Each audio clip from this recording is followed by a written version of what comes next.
Where do you want to be in 2026 begins with what do you want? Now we realize anything's possible. That's the point of this podcast, if nothing else, is you're the solution. Hey guys, welcome back to another Rest, Eat, Move podcast.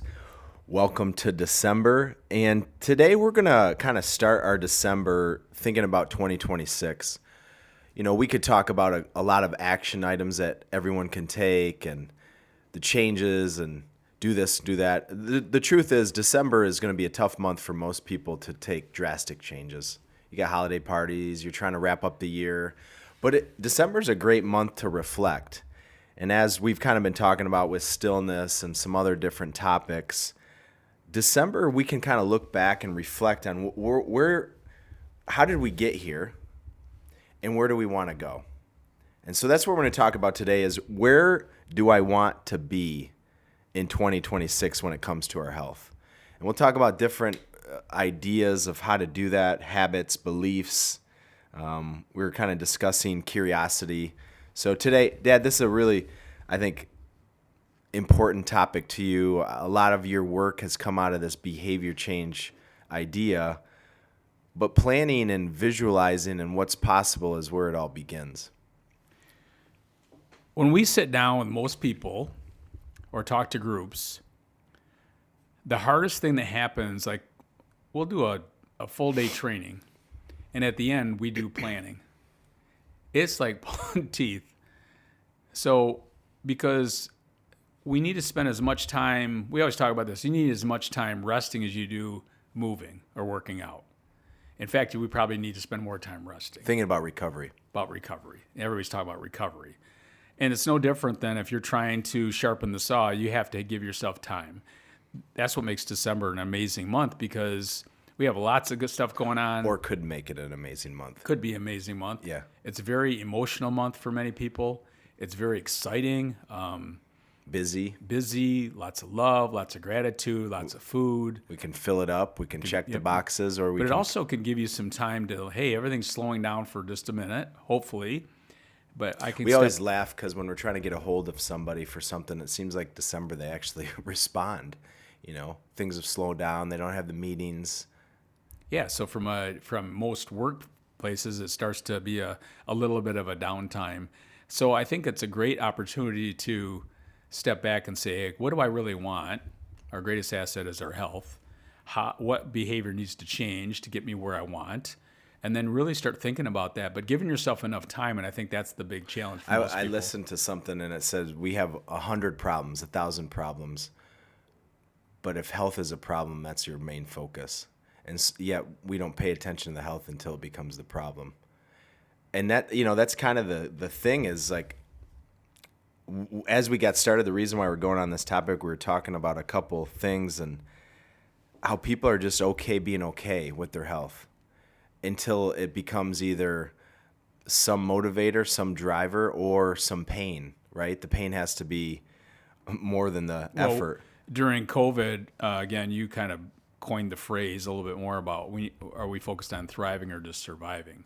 And I think more and more people...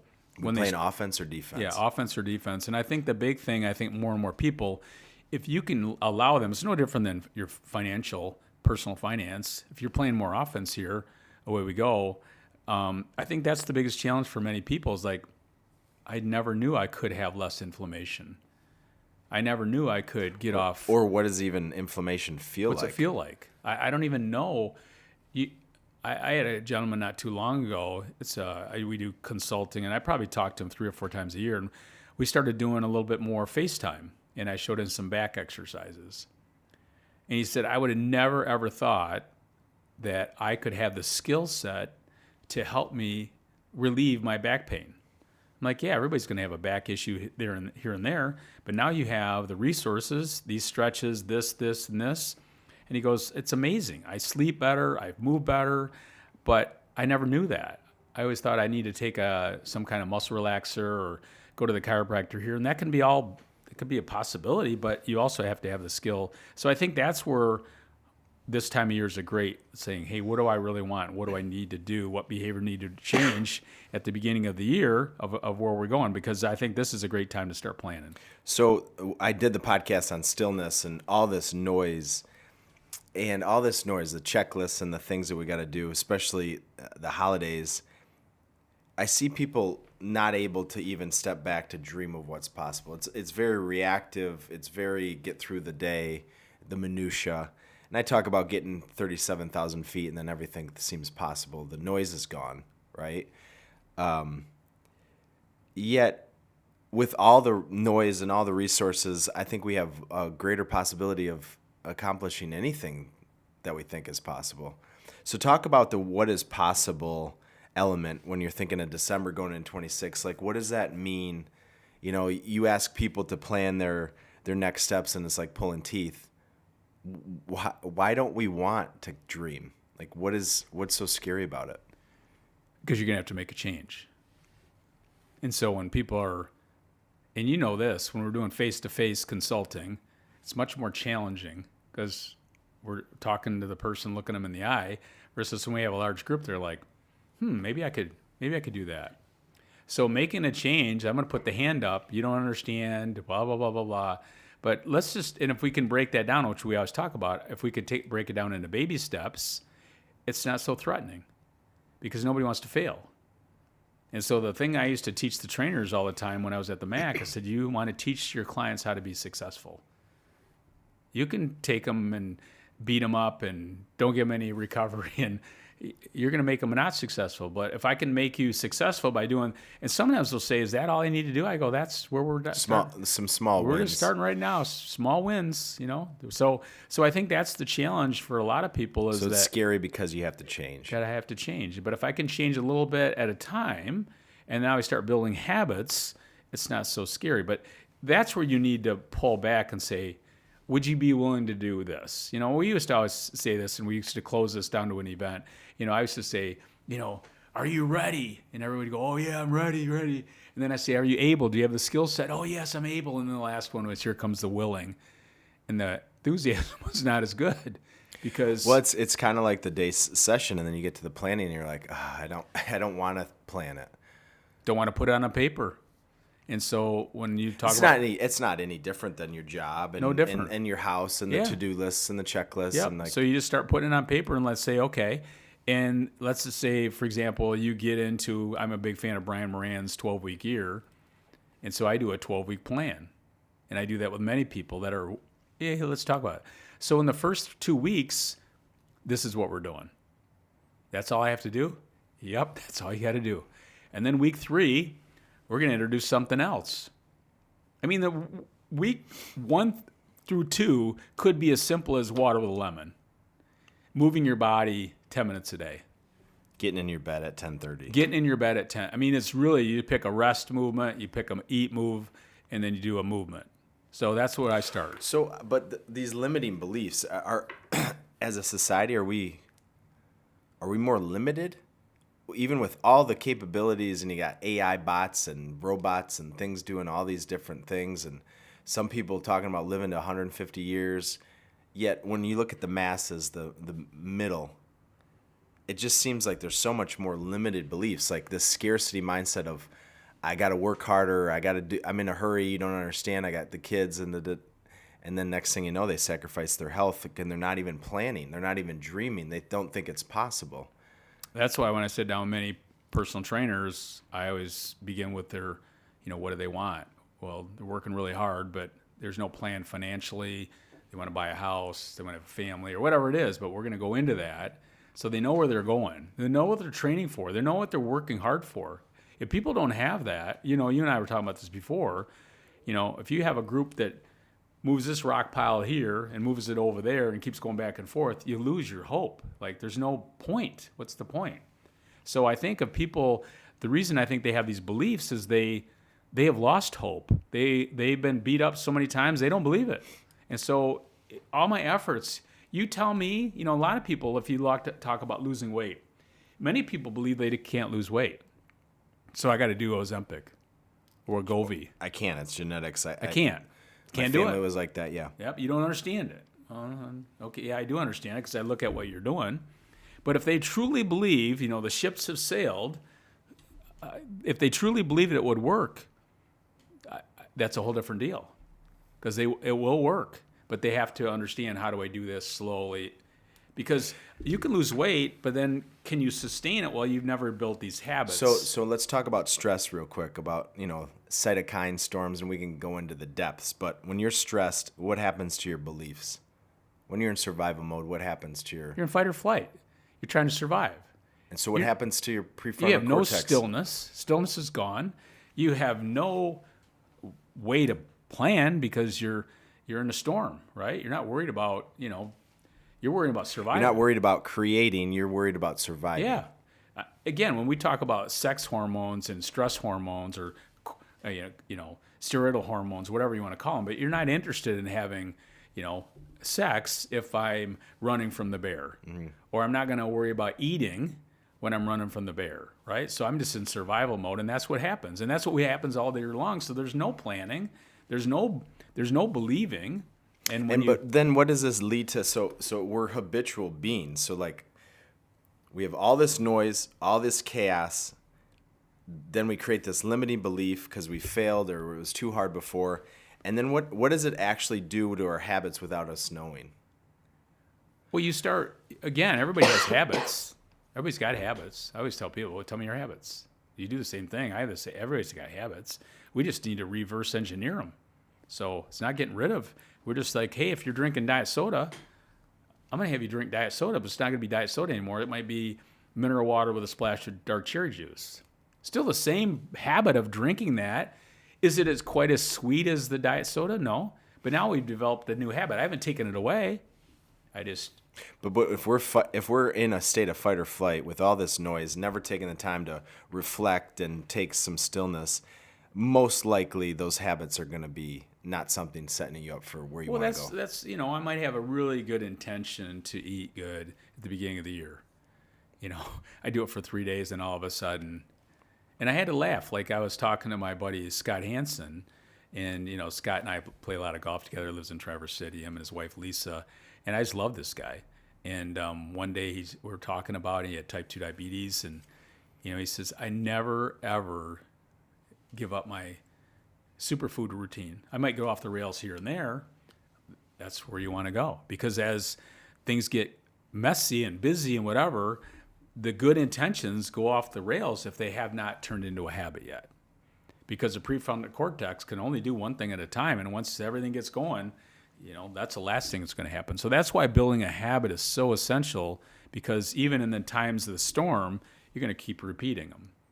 And if you don't have it turn into a habit yet, and that's why when people start at the beginning of the year, they fail, is because they try to do too many things.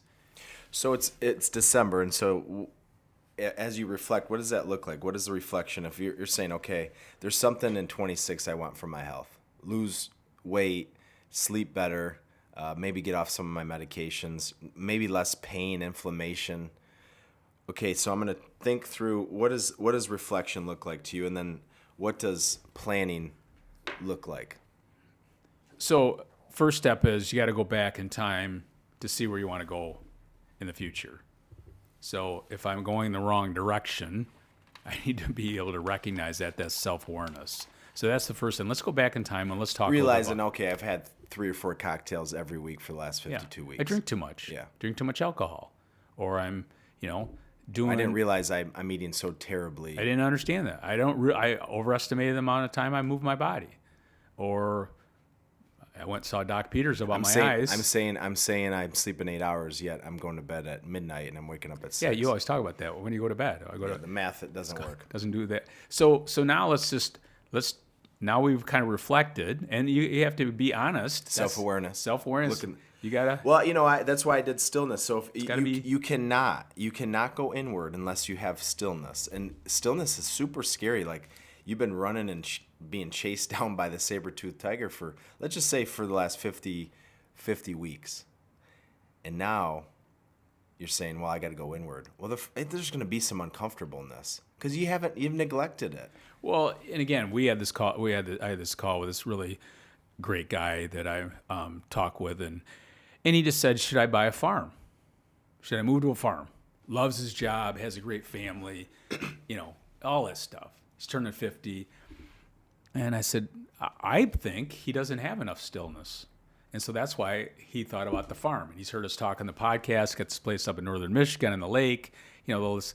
And so as we started talking more about it, he could see the vision of like, that's probably what I need. Now, I don't need to move into a farm, but maybe I need to get a place that allows me some stillness. And he's fortunate to be able to do that. You're right. Not everybody can do that. But the point is trying something, seeing a different vision, like being open to the opportunity. At least, but you just said it. Being open, like, why?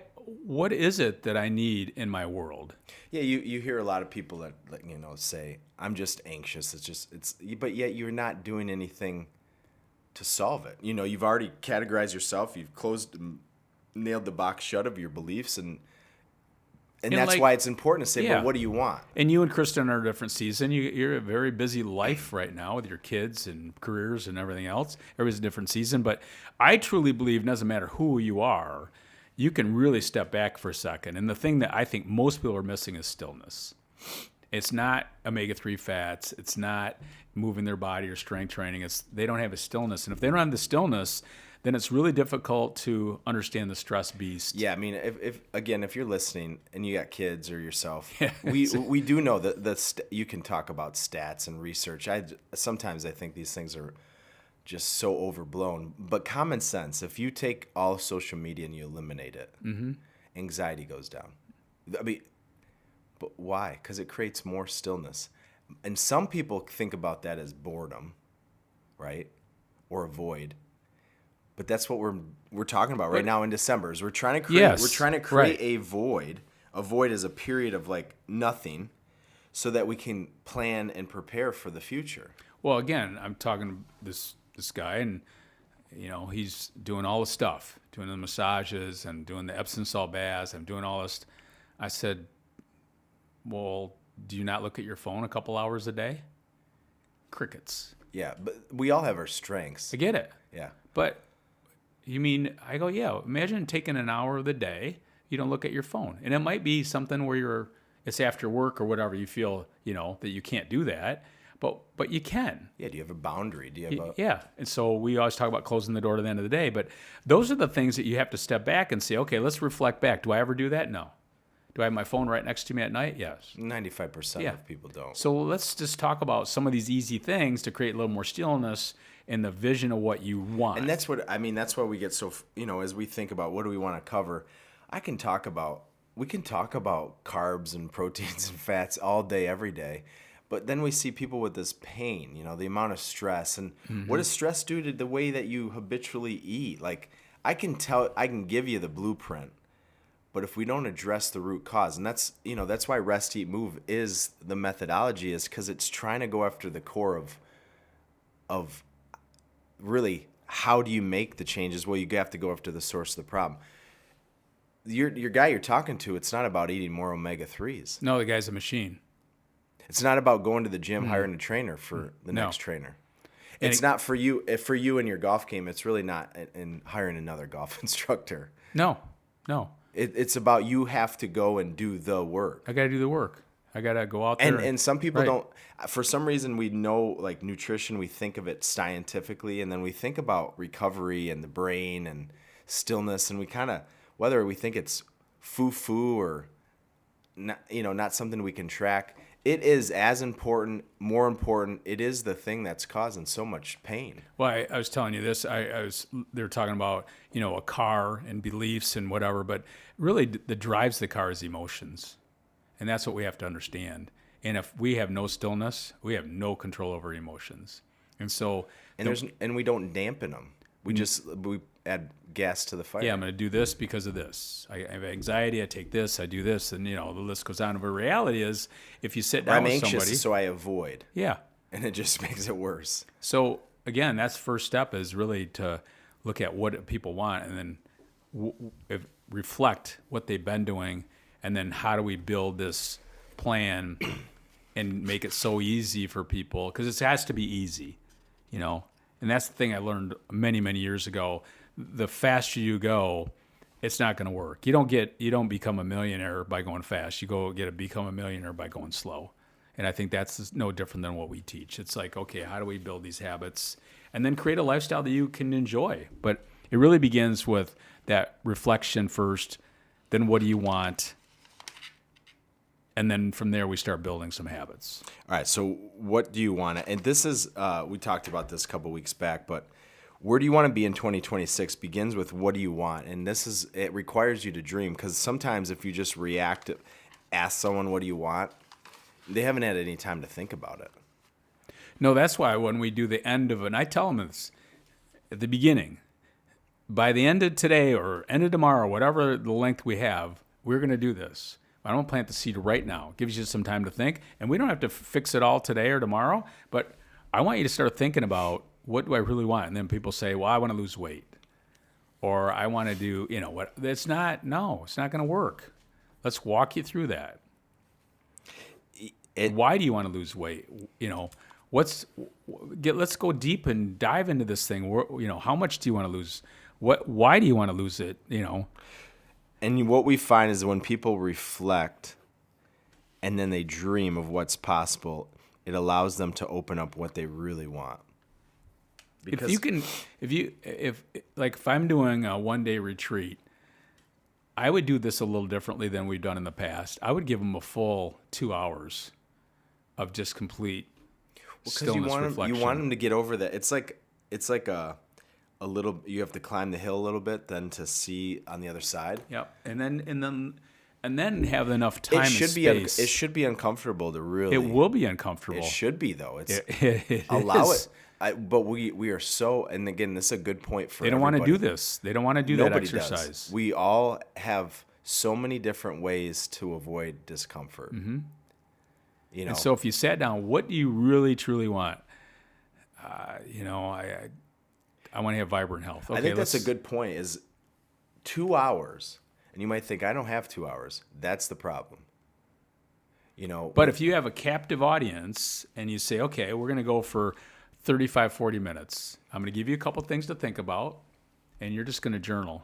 Yeah, but it's like anything. It's hard. After the first 15 minutes of being uncomfortable. Yeah. Then it's all of a sudden, it's like you can't think of anything. You're writing a book or doing this thing, and then you get in the shower, and all of a sudden the ideas, or you're dreaming because you've given yourself some space. I remember when Al Arns was my mentor when I first wrote my first book, and I said, Al, I like writer's block. And he goes, no, it's called hard. It's difficult. You need to sit in your chair for a certain amount of time. You can't leave the chair. If you give yourself an hour, you need to sit in the chair for an hour. I guarantee you start sitting in that chair for an hour, stuff will start coming to you. And then it will come to you when you're not really expecting it, like in the shower or going for a walk or whatever. And why do we have, and again, we can go and talk about this for a second, but why all of a sudden do we have these ideas in the shower? Because we're in the unconscious mind. And in the unconscious mind, we're relaxed. Only way we can get into the unconscious mind is through stillness. And back to survival, fight or flight. You're not thinking. You can't. You can't. You don't want to. No. It's a very beautifully it's all designed reaction. thing. Yeah. So if you looked at, building a habit, we learned this from Dr. Phil, the conscious mind takes a lot of energy and effort. It's hard. Yeah. Right? I got a new thing. I'm learning how to ride a bike. It's hard. And then we go into the subconscious mind, and that's where our habits start to live and are growing. And then an unbelievable galaxy of possibility is in the unconscious mind, and you have to have stillness to tap into that. Yeah, I was thinking about dreaming. Sometimes I have these dreams where I'm articulating things that I couldn't articulate if I was awake. I mean, it is so picture clear. And it tells you your brain has this vast depth that we only use touching, yes, barely fraction, right? Any. And we think of the conscious mind like it's a choice and the energy, and then you got the subconscious, all the habits, but the unconscious only can penetrate when you allow the other parts of the brain to relax, and that's scary to some folks.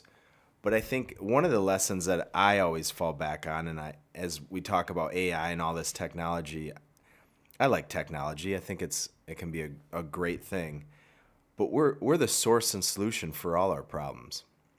You don't need a fancy gym or these clothes or the wearables. You just need yourself. Mm-hmm. But what we're really scared about is ourself. We're scared about being, with ourselves. And, when I was doing the stillness piece, I got an email from a guy we know, and he was talking about why he hunts. And on the third day is when he fully feels restored. Well, he's out in nature and, no phones. And I'm sure it's boring at some times, right? And it's invigorating at other times. But he's forcing himself to be with himself. And I think it's a great lesson for everybody. You got to find something that's hunting for you. Right. It doesn't have to be hunting. Right. But what's your hunting? Well, it's interesting. This summer, I had your oldest son, Ez, and we went over at Douglas Lake. We went over by the weed beds, and Ez was very interested because he could see the water and he could see the depth and he could see everything. And then we started catching some panfish, and we got bluegills and a couple small bass and I believe I've never seen him that still. He was so focused and so in the moment because now he started catching some fish.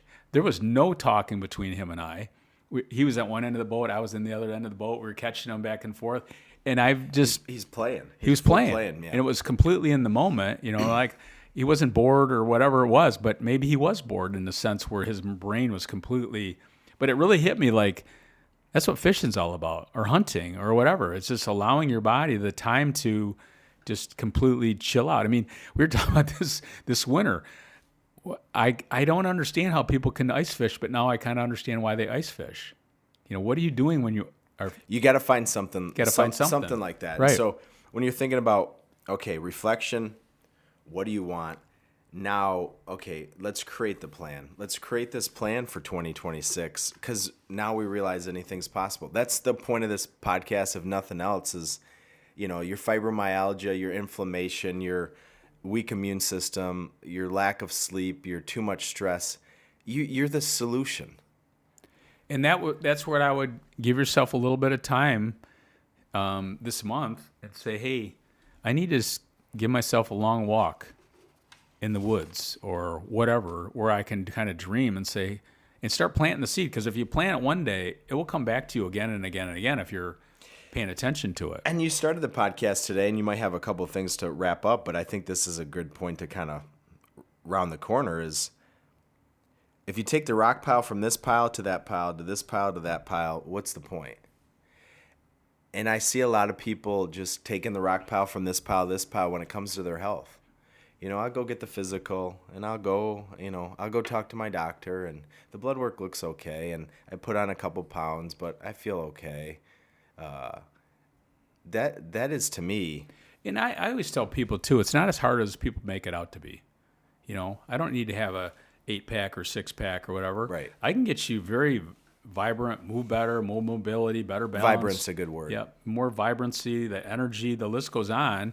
Is that what you want? Yeah, I want that. Okay, so these are some of the new habits we have to develop. These are the things you need to do. We need you to do them. We need to do them not just every so often when you're doing some cleanse. We need to have you do it regularly. And as you do it regularly, now you build that habit in the subconscious mind, and now we move into another one. And the next thing you know, you're like, wow. I mean, Barnaby Horton. I mean, I met him at Merrill Lynch years and years ago through the training program. The guy was type 2 diabetic. He was overweight at the time. And how many marathons does he run now? 8? Yeah, a lot. I just did the New York. Every time he sends me a picture, I just go, wow, this guy completely transformed his life so many different ways, personal, emotional, everything, physical. But he saw a vision and he changed his lifestyle. He reflected on what he didn't want. Yep, he reflected on where he was, where he didn't want to go, and he decided, hey, I'm going to move in that direction. That's just one example that we see that is really, it's really special because people see, and then you want to tell everybody about it. Like, hey, this is where I was, this is where you can go. And I think that's what people love. They love growth. They love the vision of what could be. And I think that if you can do it small steps at a time, I think that's the magic pill for 2026. Yeah, again, I think we have so many more capabilities. I mean, the science is better is not the right word. There's more science. There's more information. There's more technology. Yet we're filling it with noise because we're not allowing ourselves to be the person in control. And, I used to say this, I haven't said it in a while, I think it's a good reminder, is when you feel your best, when you take the steps, take the habits, they become rituals, and all of a sudden it's shown in the outcome. You don't want to let it go. Yet if we're noisy and we're just busy and we'll get to it later, we don't even realize it because we've never experienced it. And that's going to be the challenge when it comes to health is, why is Ozempic such a blockbuster? Well, in 2 weeks, 3 weeks, in a month, you can have rapid transformation and you skip all that garbage. Well, a little too good to be true. Because once you truly feel your best, and that's what I talk about with like the 21-day challenge where it's eating or maybe doing a digital detox, people are like, I didn't even realize it. That's the opportunity in 2026 or any time that you're thinking about where I've been and where I want to go. But I think one last thing here, I think people have to understand that when you get into the mud, that's kind of the best part. Now, nobody wants to be in the mud, but as the journey goes on, you'll get out of the mud. But the mud is absolutely imperative for you to grow. And so I always tell people all the time, it's like you have to make mistakes, you have to be uncomfortable, and you have to get into the mud for you to change. And that's sometimes we don't want to do that, but at the same time, if you can embrace that time in the mud or the change, whatever, and it's just going to slowly get better because you have that vision, and it always does. So that's what we got today as we start December, and I think it's a beautiful month to do this. We're going to reflect. You're going to say, what do you want? And then you're going to create a plan. And again, it's the hope and the optimism. And some people think it's too much hope, too much optimism, but you can have anything you want in 2026. And when it comes to your health, paint the picture, and then go do it. And they're tiny wins. That's the key. The key is to have tiny wins. Tiny wins will develop more and more hope. Yeah, and I'll discuss more as I get through December and start talking about the journey that I was documenting. And people have asked me who's listening, like, well, how many? But that's not even where I'm at. Mm-hmm. So the tiny wins are things that some of them I'm not even sharing or disclosing. Those are the things that I care about the most. Right? Those are the micro wins, but everyone's always fascinated by the macro wins. The macro wins happen. They will happen. And if we get too focused on them, I think we maybe take some shortcuts to get there. Mm-hmm. But where do you want to be in 2026 when it comes to your health? I think it's an important time to do that. And I've seen a lot of people do a lot of good things, and there's a lot more awareness in some areas.